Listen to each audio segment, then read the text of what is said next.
दैनिक हिंदुस्तान का एडिटोरियल है जिसका शीर्षक है कम अक्ल कट्टरवादी।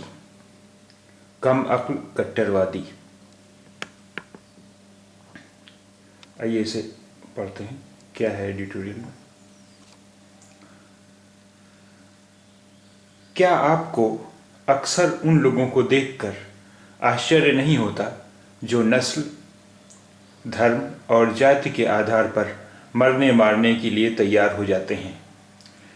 ये ऐसे लोग होते हैं जो बिना सोचे समझे किसी भी अफवाह पर भरोसा करके अपने दुश्मनों को ठिकाने लगाने चल पड़ते हैं या कम से कम फेसबुक पर आग उगलने लगते हैं। अगर आपको यह आश्चर्य होता है कि ये लोग क्या सोच कर ऐसा करते हैं, तो कुछ शोधकर्ताओं ने इसका जवाब ढूंढने की वैज्ञानिक कोशिश की है। ब्रिटेन के कुछ शोधकर्ताओं ने व्यापक आंकड़ों और जानकारी का विश्लेषण करके बताया है कि कम संज्ञान क्षमता का सीधा रिश्ता कट्टर दक्षिणपंथी विचारधाराओं से है। उन्होंने पाया कि बचपन में कम बुद्धिमत्ता वाले लोगों के बड़े होकर नस्लवादी होने की आशंका ज़्यादा होती है। यानी सरल भाषा में कहें तो दक्षिणपंथी तानाशाही और संकीर्णता के पीछे कम बुद्धि का होना एक कारण है।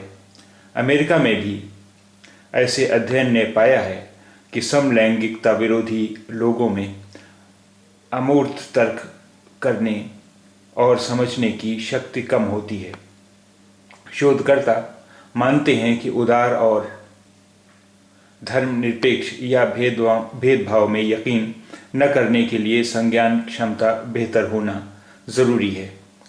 अगर हम किसी तानाशाह के नारों में यकीन करने वाले या अपनी जाति, धर्म या नस्ल को बेहतर मानने वाले लोगों को जड़ बुद्धि मानते हैं, तो क्या ये गलत नहीं? आमतौर पर यह भी देखा गया है कि धर्म के नाम पर मरने मारने वाले लोग अक्सर बहुत पढ़े लिखे नहीं होते, यानी वे अपने धर्म के बारे में भी बहुत कम जानते हैं। वैसे भी सामाजिक चिंतन की दिशा उदार व प्रगतिशील होने की होती है, यानी नए विचार ज़्यादा उदार होते हैं। जाहिर है उन विचारों को समझने के लिए ज़्यादा समझ और संज्ञान क्षमता की ज़रूरत होती है। हम देखते हैं कि कट्टरवादी लोग अक्सर पुराने विचारों से बंधे होते हैं। मसलन कोई कट्टरवादी यह मान सकता है कि पाकिस्तान से होने वाली दिक्कतों का जवाब ये है कि उस पर हमला बोलकर उसे तबाह कर दिया जाए। ये लगभग मध्ययुगीन किस्म का विचार है जिसे मानने वाला यह नहीं समझता कि 21वीं सदी में परमाणु हथियारों से संपन्न एक पड़ोसी देश पर हमले का मतलब अपने देश की भी तबाही है। शोधकर्ताओं का मानना है कि मनुष्य की संज्ञान क्षमता के सामाजिक व्यवहार और वैचारिक रुझान से संबंध पर बहुत कम शोध हुआ है। यह व्यापक अध्ययन बताता है कि कैसे लोगों के कट्टरवादी या संकीर्ण होने की आशंका है।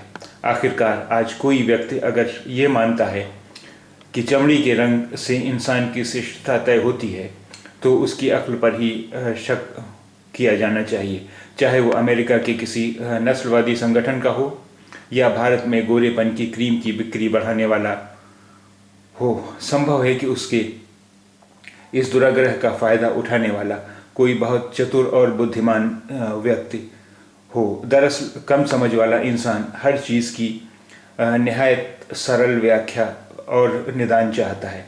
वो मानवीय परिस्थितियों की जटिलता व व्यापकता नहीं समझ सकता। वो सिर्फ इतना सोच और समझ सकता है कि किसी व्यक्ति या समूह को ख़त्म कर देने से सब कुछ ठीक हो जाएगा। ये भी प्रमाणित तथ्य है कि दूसरों को भी अपने ही जैसा समझने और उनकी तकलीफ़ों को अपनी तकलीफ़ समझने की संवेदनशीलता ऊंचे दर्जे की मानसिक क्षमता से आती है। इसलिए कम संज्ञान वाले लोगों को हिंसा या विध्वंस से भी दिक्कत नहीं होती। यानी हम तरह तरह के कट्टरवादियों की अक्ल पर तरस खाते हैं, तो ये वैज्ञानिक नज़रिए से भी सही है।